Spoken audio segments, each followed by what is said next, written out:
একটু skin care করব।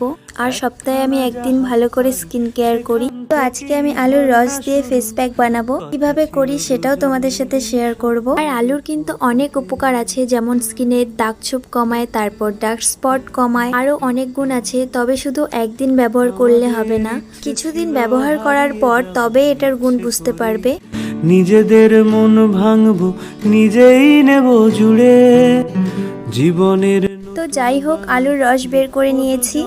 তো তারপর অল্প করে লেবুর রসও নিয়ে নিবে। শব্দ বসুক আর নিতে হবে 1 চা চামচ কর্নফ্লাওয়ার। তোমরা তোমাদের স্কিন অনুযায়ী এসব নিবে। আর নিয়ে নিয়েছি অ্যালোভেরা। অল্প সময়ে ঘর পাতালো, তার সবকিছু নিয়ে নিয়েছি। এবার এটাকে মিক্সড করার পালা। নিয়ে আগে যদি বুঝতো তারা মনের নদীর তল পাবে না বেহায়া।